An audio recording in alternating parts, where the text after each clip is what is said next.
வாழ்க வையகம், வாழ்க வையகம், வாழ்க வளமுடன். குரு வாழ்க, குருவே துணை. தியானமே யோகம், யோகமே ஞானம். தமிழ் ஆனந்த யோகம் வாழ்க வளமுடன். தமிழ் ஆனந்த யோகத்தின் இன்றைய சிந்தனை துளி. இறைவனே வந்து பேசுவான். எப்போது? அறிவு என்பது ஒரு மறைபொருள். அந்த அறிவை கொண்டுதான் இயக்க பிரபஞ்சத்தையும் மறைபொருளாக உள்ள தெய்வ நிலையும் உணர முடியும். எந்த ஒரு இயக்கமானாலும் இருப்பு நிலையில் இருந்துதான் தொடங்கி இயங்குவதாக இருக்கும். அதிலேயே தான் முடியக்கூடியதாகவும் இருக்கும். இங்கே உணர்ந்து கொள்கின்ற வேலையை நடத்துவது எது? அலையாகி இயங்கி மோதுவதா அல்லது இருப்பாக இருந்து தாங்குவதா? இருப்புதான் உணர்கிறது என அருட்தந்தை விளக்குகிறார். எல்லா தோற்ற பொருள்களிலும் உள்ள இயக்க அலையை எங்கும் நிறைவாய் உள்ள நிறைபொருளான இருப்பு நிலை எனும் இறைவெளிதான் உணர்வாக பெறுகிறது என்கிறார். ஆகவே இறைவெளியான இருப்பு நிலையானது பேரறிவாக இருக்கிறது. அறிவுதான் நான் என்னும் பொருளாகவும் உள்ளது என்றும் அதுதான் இருப்பு நிலையான தெய்வமாகவும் உள்ளது என்றும் உணர்கின்ற பெரும் பேறு மனிதனுக்கு கிடைத்துவிட்டால் அவன் தெய்வமாகவே திகழ்கின்ற பெருமை உடையவனாகிறான். ஆதி முதல் அணுவரை அவனேயாகி அனைத்திலும் அவனே நிறைந்த பொருளாக இருப்பதால் அறிவே நான் என்று உணர்ந்து அதுவே தெய்வமாகவும் இருக்கிறது என்ற பேரறிவில் அவன் எல்லாவற்றையும் உணருகின்ற ஆற்றல் பெற்றவன் ஆகிறான். இதனை அறிவறிந்த வள்ளுவ பெருந்தகை கூறுகையில், ஐயப்படாது அகத்தது உணர்வானை தெய்வத்தோடு ஒப்பக்கொளல் என்ற குறளின் வாயிலாக விளக்குகிறார். ஒருவன் மனத்தில் உள்ளதை தெளிவாக உணர்ந்து கொள்ளக்கூடிய சக்தி தெய்வத்திற்கே உண்டு என்று கூறினால் அந்த திறமை படைத்த மனிதனையும் அத்தெய்வத்தோடு ஒப்பிடலாம். இந்த பேரறிவில் விழிப்பு நிலையோடு அல்லது விழிப்புணர்வோடு தியானத்தன்மையோடு இருப்பவர்களுக்கு எதை பற்றி நினைத்தாலும் அதிலிருந்து வருகின்ற விளக்கம் இறைவனே பேசுவது போல இருக்கும். இந்த மனநிலையில்தான் முழுமையான அமைதி மனிதனுக்கு கிடைக்கும். அறிவை அறியாத வரை அது குறையுடைய அறிவாகத்தானே இருக்குமே தவிர எந்தவித ஆன்மீக உயர்வினையும் பெற முடியாது. குறையுடைய அறிவு பெற்ற நிலையில் மனிதர்கள் பொருள், புகழ், அதிகாரம், புலனின்பம் என்ற நான்கில் தன்னை இணைத்து கொண்டு மாயை என்னும் மயக்கத்தில் வாழ்ந்து கொண்டிருப்பார்கள். அறிவை அறியும் ஆற்றல் அனைவரிடமும் உண்டு. அதற்கு அகத்தவமும் அறநெறி பற்றி வாழ்கின்ற வாழ்க்கை முறையும் பயிற்சியின் வழியே போதிக்கப்பட வேண்டும். இது குறித்து தமிழ் ஆனந்த யோகத்தின் சிந்தனை உரைகளில் கேட்டு உணர்ந்து கொள்ளலாம். இறைஞான ஆசிரியர் நன்மணி ஐயா அவர்களுக்கு நன்றிகள். வாழ்க வளமுடன் ஐயா. வாழ்க வையகம், வாழ்க வையகம், வாழ்க வளமுடன். குரு வாழ்க, குருவே துணை. குருவின் மலரடி போற்றி. சிந்தனையை உடல் நலத்தை சீரமைத்து உய்வித்த குருவே வாழ்க. இன்றைய சிந்தனை துளிகள் வாசித்த அனார்கலி அம்மா அவர்களுக்கு நன்றி. தியானமே யோகம், யோகமே ஞானம். தமிழ் ஆனந்த யோகம் வாழ்க வளமுடன். இன்றைய சிந்தனை தலைப்பு, இறைவனே எப்பொழுது வந்து பேசுகிறான்? இப்போது இறைவன் பேசுகிறானா என்று ஒரு கேள்வி. நாம் இறைவன் என்று சொன்னால் எதை இறைவன் என்று பார்க்கிறோம்? கோவிலிலே இருக்கக்கூடிய அந்த சிலைகளை இறைவனாக பார்க்கக்கூடிய ஒரு சமுதாயம், பக்தி மார்க்கத்தில் திளைத்த சமுதாயம். அந்த சிலையாக இருக்கக்கூடிய இறைவன் பேசுகிறானா என்றால் பேசுவதில்லை. அப்போ இறைவன் பேச மாட்டான் என்று சொல்லிவிடலாமா என்று சொன்னால், இப்போது நாம் அந்த இறை என்ற இறைவனை அறிந்து கொண்ட நிலையில் இறைவன் எப்பொழுது பேசுகிறான் என்பதை நாம் உணர்ந்து கொள்ள முடியும். சில பேர் சொல்லுவார்கள், அதாவது மனதின் அடித்தளமாக இருக்கக்கூடிய மனசாட்சி தான் இறைவன் என்று சொல்லிக்கொண்டு மனசாட்சி பேசுகிறது என்று சொல்வார்கள். இப்போ மனம் பேசுகிறது என்று சொல்கிறார்களா, மனசாட்சி பேசுகிறது என்று சொல்கிறார்களா என்ற மனசாட்சி என்று ஒரு பெயரை வைத்து விட்டார்கள். அது என்ன மனசாட்சி? மனம் சாட்சியாக நின்று பேசுகிறது என்று சொல்லுகிறார்களே. சரி, அது எப்படி பேசும்? அந்த மனசாட்சி பேசும்போது அது எப்படி பேசும் என்று அவர்களை கேட்டால் அது உண்மையை மட்டும்தான் பேசும் என்று சொல்லுகிறார்கள். இந்த மனம் எப்படி பேசும்? மனம் பொய்களாக பேசும். ஆனால் மனசாட்சி அது உண்மையை மட்டும்தான் பேசும் என்று சொல்லுகிறார்கள். இந்த அனுபவம் எல்லோருக்கும் இருக்கிறது, எல்லோருக்கும் இருக்கிறது. இப்போ ஒரு கோர்ட்டில் போய் ஒருத்தன் சாட்சி சொல்கிறான், ஆமாம் இவர்தான் செய்தார், நான் பார்த்தேன் என்று சொல்லுகிறான். சொல்லும் பொழுது உள்ளே மனசாட்சி என்ன சொல்லி கொண்டிருக்கிறது? நீ என்ன இப்படி மாற்றி சொல்கிற, அதை வேறு ஒருத்தனில் அதை செஞ்சான், நீயே மாற்றி சொல்கிற அப்படின்னு மனசாட்சி உள்ளே சொல்லிக்கிட்டு தான் இருக்குது. அவன் சொல்லும்போதே, சொல்ல போகும்போதே முன்னாடியே சொல்லிடுது, டே நீ இப்படி சொல்ல போறியே அப்படின்னு முன்னாடியே தடுக்கிறது. சொன்ன பிறகு இப்படி சொல்லிட்டியே அப்படின்னு சொல்லுது. இவன் என்ன செய்கிறான்? அந்த மனசாட்சி, நீ கம்முன்னு கடை, நீ இரு, சும்மா இரு, எனக்கு இவன் என்ன சொல்கிறான், எனக்கு 10 லட்ச ரூபா கொடுத்து சொல்ல சொல்கிறாங்க, நான் சொல்கிறேன் அப்படின்னு இந்த மனம் மேலே என்ன செய்கிறது? இது சொல்லி கொண்டிருக்கிறது, பொய்களை சொல்லி கொண்டிருக்கிறது. பொருளுக்காக பொய் சொல்லும் மனிதன் அதானே அங்கு அந்த மனசாட்சி என்பது. ஏன் அதை ஆமதித்து, சரி நீ 10 லட்சம் வாங்கினில்ல, அதில் எனக்கு ஒரு 5 லட்சம் கொடுத்துரு, நான் கம்முன்னு இருக்கிறேன், சும்மா இருக்கிறேன் அப்படின்னு இருக்குதா? இருக்கிறது இல்லையே. அப்போ அந்த மனசாட்சியாக இருப்பது எது? மனசாட்சியாக இருந்து கொண்டு பேசிக்கொண்டிருப்பது யார் என்று நாம் ஆராய்ச்சி செய்தோமா? எது மனசாட்சி என்று ஆய்வு செய்தோமா என்று கேட்டால், மனசாட்சி என்பது என்ன? மனதின் மூலம் பேசுகிறது. மூலம், மனதின் மூலம்னா, மூலம் என்றால் மூல நிலை.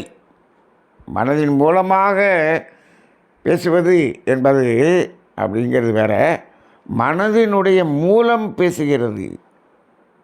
அப்போ எது மனதின் மூலம்?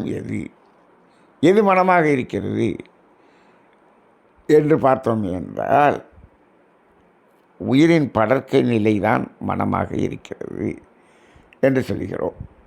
அப்போ மனம் என்று ஒன்று தனியாக இல்லை. அப்போ மனம் என்பதே உயிரின் படர்க்கை நிலை.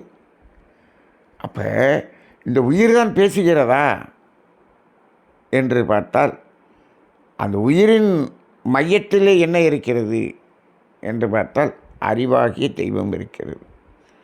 அப்போ அந்த மனசாட்சி என்பது எதுவாக இருக்கிறது என்று சொன்னால், மனதின் மூலமாகிய உயிரின் மூலமாகிய மையத்தில் இருக்கக்கூடிய அறிவாகிய தெய்வம்தான் பேசுகிறது. அப்போ இறைவன் எப்பொழுது பேசுவான்? எப்பொழுதும் பேசிக்கொண்டே தான் இருக்கிறான். சரி, பேசிக்கொண்டு இருப்பது மட்டுமல்ல, அவர் ஏன் அப்படி பேசினார்? இப்போது நீங்கள் ஒன்றை சொல்லப் போகிறீர்கள், அங்கே மனசாட்சி உறுத்துகிறது என்று சொல்லுகிறீர்கள். எப்பொழுது பேசுகிறான்? எதற்காக பேசுகிறான்? எதை அடிப்படையாக கொண்டு பேசுகிறான் என்று பார்த்தால், அவன் ஒவ்வொரு எண்ணங்களையும் சொல்லையும் செயலையும் மனதின் மூலமாக அந்த கர்மையத்திலே அந்த அறிவாகிய தெய்வமாகிய அந்த இறைவனே தான் உணர்ந்தும் கொள்கிறான். அந்த உணர்ந்ததினால்தான் பேசுகிறான். எதை உணர்ந்தான்? அந்த இடத்தில் என்ன நடந்தது என்பதை நீங்கள் பார்த்தீர்கள். அங்கே நடந்தது வேறு, அதை உணர்ந்தது நீங்கள் தான் உணர்ந்தீர்கள். இப்பொழுது மனம் மாற்றி பேசுகிறது. எது 10 லட்சம் கொடுத்தாங்கிறதுக்காக மாற்றி பேசுது. ஆனால் நீங்கள் அப்பொழுது உணர்ந்தீர்களே, உண்மையை உணர்ந்தீர்களே, இவன் தான் இப்படி செய்தான், அவன் செய்யவில்லை என்று உணர்ந்தீர்கள் அல்லவா? மனதில் உணர்ந்தீர்கள் அல்லவா? அது எங்காவது வீணாக போயிடுச்சா? அது எங்கே இருக்குது? அப்போ என் மனசில் தான் இருக்குதுன்னு சொல்கிறீங்க. மனதில் இருக்கிறதா, மனதின் அடித்தளத்தில் இருக்கிறதா? அது இப்போ மனம் உணர்கிறது என்று நாம் சொல்லி கொண்டு இருக்கிறோமே, இந்த மனம் உணர்வது முழுவதும் மனதிலேயே இருக்கிறதா என்று சொன்னால் இல்லை. அது என்ன ஆகிறது? அந்த உணரக்கூடிய நுனிமனம் உணர்கிறது. அதை அடிமனம் என்ற ஆழ்மனம் தாங்குகிறது, வாங்குகிறது, உள்வாங்கிக் கொள்கிறது, உணர்ந்து கொள்கிறது. அந்த மனதின் அடித்தளத்தில் இருப்பது யார்? மகரிஷி அவர்கள் தெளிவாக சொல்லுவார்கள், மனதின் அடித்தளமே இறைவன் என்று சொல்லுவார்கள். மனதை அப்படியே உள்நோக்கி கடந்து கடந்து கடந்து கடந்து பார்த்தோம் அப்படின்னு சொன்னோம்னா அது எங்கே போய் முடியும்னா அந்த அறிவாகிய தெய்வத்தில் போய் முடியும். எப்படி? உயிரின் படற்கை நிலைதான் மனம். அந்த உயிருக்கு சென்றால் உயிரின் மையமாகிய அறிவாகிய தெய்வம் அங்கே போய் முடிஞ்சிடும். அப்போ அந்த உண்மையை ஏற்கனவே உணர்ந்து விட்டது எது? அந்த அறிவாகிய தெய்வம். இப்பொழுது இந்த மனம் மாற்றி பேசுகிறது. மாற்றி பேசும் பொழுது இந்த அறிவாகிய தெய்வம் எப்பொழுதும் அந்த உண்மையை பேசிக்கொண்டே இருக்கும். உள்ளிருந்து கொண்டு எப்பொழுதும் உண்மையை வெளிப்படுத்தி கொண்டே இருக்கக்கூடிய ஒன்று தான் அந்த இறைவன். அப்போ இறைவன் பேசுகிறானா? இறைவன் பேசிக்கொண்டே தான் இருக்கிறான். எப்படி? அதைத்தான் மனசாட்சி பேசுகிறது என்று சொல்லுகிறார்கள். அறிவு நமக்கு உணர்த்தி கொண்டே தான் இருக்கிறது. இதைத்தான் உள்ளுணர்வு என்று சொல்வார்கள். உள்ளுணர்வு என்று சொல்வார்கள். இப்போ ஒருவரை துன்பப்படுத்தப் போகிறீர்கள், அப்பொழுதும் இறைவன் பேசுவானே, இது இவருக்கு துன்பத்தை கொடுத்து நீ இதை பெற வேண்டுமா? எதற்காக துன்பம் கொடுக்குறாய்? எல்லாமே இந்த பொருளை பெறுவதற்காகத்தான் துன்பம் கொடுக்குறான். சும்மா துன்பம் கொடுத்தேன் அப்படின்லாம் யாரும் கொடுக்கறது இல்லை. எல்லாமே பொருள் மயக்கம். அதன் அடிப்படையில் தானே துன்பம் கொடுக்குறான். அப்போ அங்கே அப்பயும் மனசாட்சி பேசிட்டா இல்லையா? இப்படி துன்பம் கொடுத்து நீ அதை பெற வேண்டுமா என்று அந்த மனசாட்சி கேட்குது அல்லவா? கேட்கிறது. அவன் அந்த இறைவன் பேசுவதை நாம் என்ன செய்வதில்லை, கேட்கிறது. நமக்கு தெரிகிறது. நமக்கு அறிவுக்கு தெரியுதா? தெரியுது. தெரியாமலாக யாராவது தவறு செய்தார்களா? ஒருத்தருக்கு துன்பம் கொடுக்குறாங்க, நான் தெரியாமல் செய்துவிட்டேன் என்று சொல்கிறார்களா? இருக்கிறது. சில நேரத்தில் தெரியாமல் செய்துவிட்டால் உடனே தெரியாமல் செஞ்சுட்டேன் மன்னிச்சுங்க அப்படி. அது சில காரியங்கள் இருக்கும். நீங்கள் வேறு ஏதோ ஒன்றை செய்ய போகும்போது இடையில் இது நடந்துவிடும். நீ எந்திரிச்சு நடந்து போகும்போது கால் தவறி பற்றும், தெரியாமல் பற்றுச்சு மன்னிச்சுங்க. அப்போ அந்த இடத்துல உடனடியாக அதை நாம் என்ன செய்கிறோம்? சமன் செய்து கொள்கிறோம். உடனடியாக பிராயச்சித்தம் செய்து கொள்கிறோம். ஆனால் இவன் என்ன பண்ண வில்ஃபுல்லாக செய்கிறான் பாருங்கள். வில்ஃபுல்லாக தெரிந்தே செய்கிறானே. அப்போ அந்த இடத்துல நீ தெரிந்து செய்ய வேண்டும் என்று முடிவெடுத்த போது உள்ளிருந்து அந்த இறைவன் பேசினானா இல்லையா? இது நீ செய்கிறது தப்பு அப்படின்னு சொல்கிறானா இல்லையா? ஒருத்தரை துன்பப்படுத்த தப்புன்னு சொல்கிறானா இல்லையா? ஒரு கோபம் வருகிறது என்று வைத்துக்கொள்ளுங்கள். ஒரு கோபம் என்று வந்தாலும் அது ஒரு உணர்வு. அந்த இடத்தில் ஏதோ ஒரு உணர்வாக வெளிப்படுகிறது என்று வைத்துக்கொள். அந்த கோபத்தை யாரிடம் காட்டுகிறீர்கள்? காட்டும் பொழுது அப்போ இந்த இடத்தில் அங்கே உள்ளிருந்து ஒன்று என்ன சொல்லுகிறது? வேண்டாம் என்று சொல்லிக்கொண்டு தான் இருக்கிறது. ஒரு துன்பம் கொடுக்கும்போது வேண்டாம் என்று சொல்லிக்கொண்டு தான் இருக்கிறது. நாம் என்ன செய்வதில்லை? இறைவன் பேசுவதை கேட்பதில்லை. அப்போ இது எப்படி பேசுகிறது என்று சொன்னால் நம்முடைய ஒவ்வொரு செயல்களையும் அதுதான் உணர்ந்து கொள்கிறது. அது உணர்ந்து கொண்டதனால் தான் பேசுகிறது. நம்மை பற்றி, நமது மனதை பற்றி முழுமையாக உணர்ந்தவன் யார் என்று சொன்னால் நம் மனதின் அடித்தளமாக இருக்கக்கூடிய இறைவன். நம்ம நிறைய பேர் என்ன நினச்சிட்டு இருக்கோம்? யாருக்கு தெரியாமல் இந்த செயலை செய்து விடுவோம் என்று நினைத்து கொண்டிருக்கிறோம். யாருக்கு தெரியாமல் செய்தாலும் இறைவனுக்கு தெரியாமல் செய்யவே முடியாது என்ற ஒரு நிலையை நாம் உணர்ந்து கொள்ள வேண்டும். சரி, மனிதன் இந்த 6வது அறிவை என்ன நினைத்து கொண்டு இருக்கிறான்? இந்த உலகத்திலேயே நாம் தான் 6 அறிவு பெற்றவர்கள், நான் தான் உயர்ந்த அறிவு என்று நினைத்து கொண்டு இருக்கிறான். ஆனால் அந்த ஓரறிவாக இருந்தாலும் 6 அறிவாக இருந்தாலும் இது முழுக்க அந்த பேரறிவில் இருந்து வந்த சிற்றறிவு என்பதை நாம் உணர வேண்டும் அல்லவா? அப்போ அந்த நிலையை நாம் உணர்வதில்லை. அப்போ இந்த இடத்தில்தான் நான் யார் என்ற சிந்தனையை கொடுத்து நமது மகான்கள் அதை சிந்திக்கச் சொல்லுகிறார்கள். நான் நான் என்று சொல்லிக்கொண்டிருக்கிறோமே, இது சொல்லிக்கொண்டிருக்கக்கூடியது 6வது அறிவு என்று வைத்துக்கொள்ளுங்கள். இந்த உண்மையான நான் என்பது யார்? இந்த சிற்றறிவினுடைய மூலம் எது என்று சிந்தித்து பார்த்தோம் என்று சொன்னார். நான் என்பதை இந்த உடல் அல்ல என்றும், இந்த மனம் என்பதும் நான் அல்ல என்றும், உயிர் அல்ல என்றும், அறிவாகிய தெய்வமே நான் என்றும் அதை உணர்ந்து கொள்ளக்கூடியது தான் நான் யார் என்ற விசாரணை.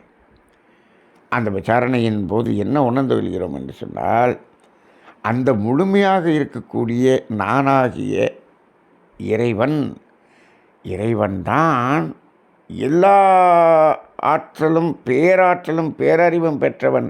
இந்த பிரபஞ்சம் முழுவதையும் இயக்கிக் கொண்டிருப்பவனும் அவன்தான்.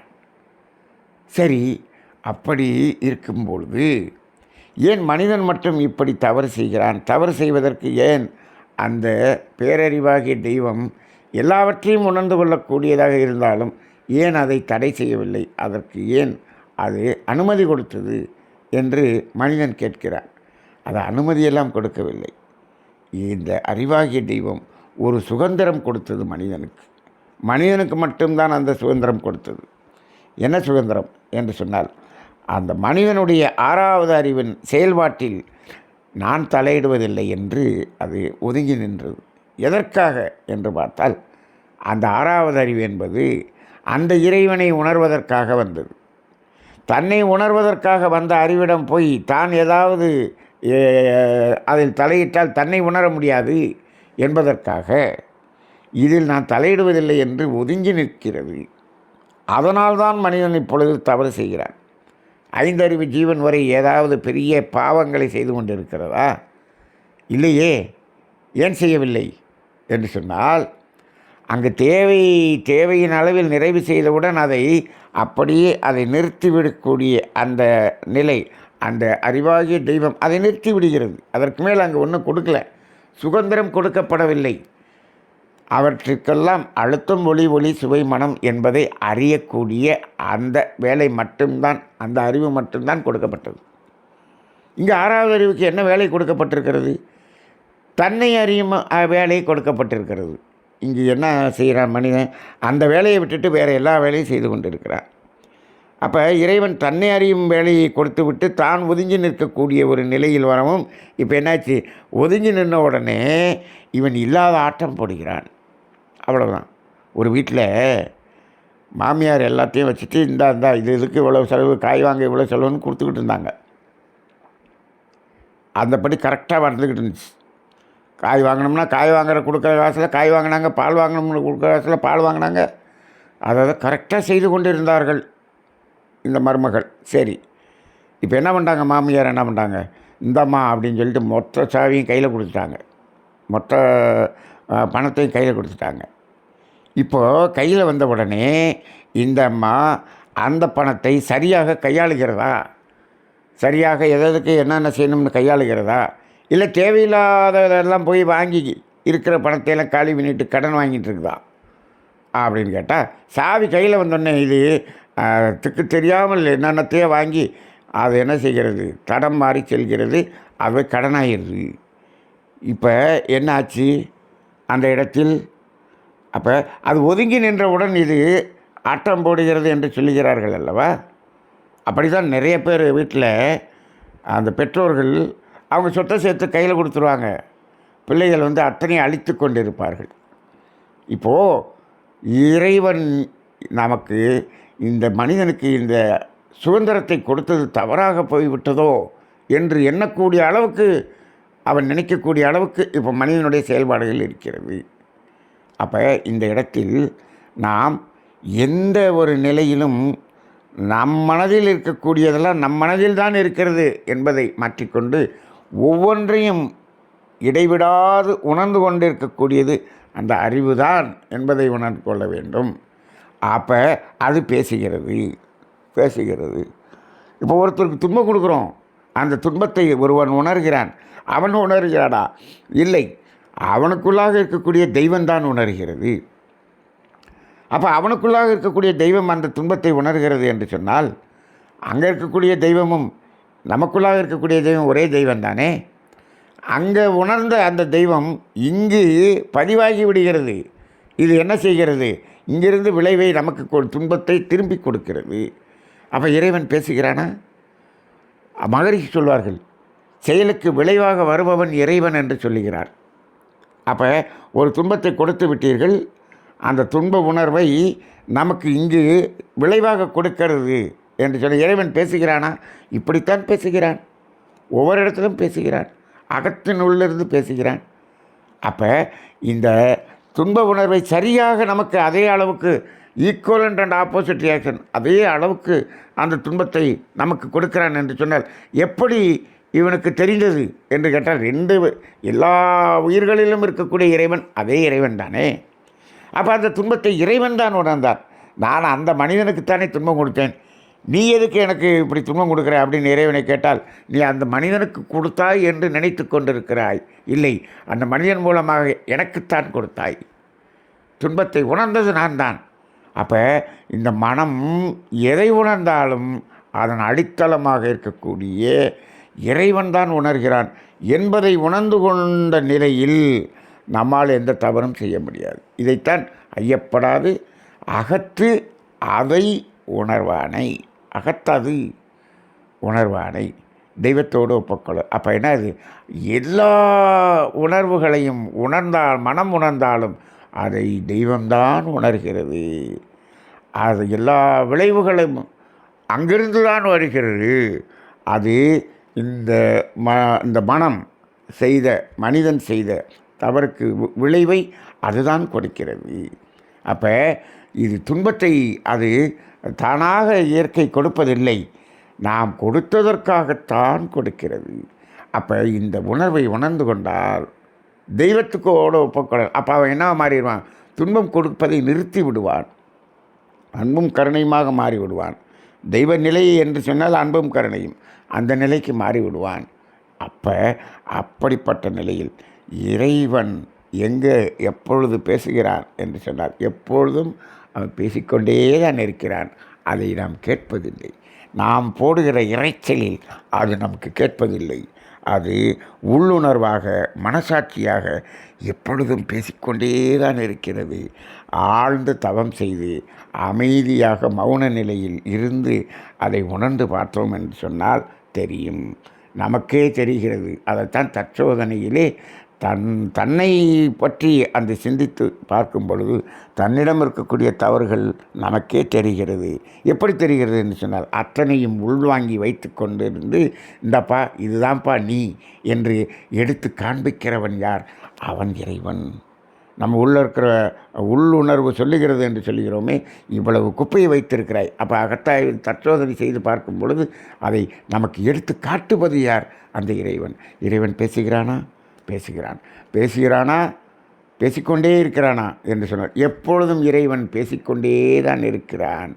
அது நாம் உணர்வுக்கு தெரிவதற்கு மனதின் அலைச்சூழலை குறைத்து தவநிலையில் அமர்ந்து மௌனமாக இருக்கும் பொழுது அதை உணர்ந்து கொள்ள முடியும். நான் யார் என்பதை விசாரணை செய்து உணர்ந்து கொள்ளும் பொழுது அதை செய்யக்கூடியவன் அறிவாகிய தெய்வம் என்பதை உணர்ந்து கொள்ள முடியும் என்ற அடிப்படையில் ஒரு உயர்ந்த சிந்தனை. இந்த சிந்தனை மிக மிக மிக உயர்ந்த சிந்தனை. சிந்தனைக்கு அப்பாற்பட்ட ஒரு சிந்தனை என்று சொல்லலாம். அதாவது சாதாரண மனிதர்கள் இதை புரிந்து கொள்வது சிறிது கடினமாக இருந்தாலும் அதை எளிமையாக புரியக்கூடிய அளவில் மகரிஷி அவர்கள் இதை விளக்கி சொல்லியிருக்கின்றார்கள். அதை நாம் விளக்குவதற்கு நமது தமிழானந்த யோகத்தின் மூலமாக பல்வேறு சிந்தனைகள் மூலமாக முயற்சி செய்து கொண்டிருக்கிறோம். இதை உணர்ந்து கொள்ளுங்கள். உணர்ந்து கொண்டு அறநெறியில் வாழ்வோம், இறை உணர்வு பெறுவோம். வாழ்க வளமுடன்.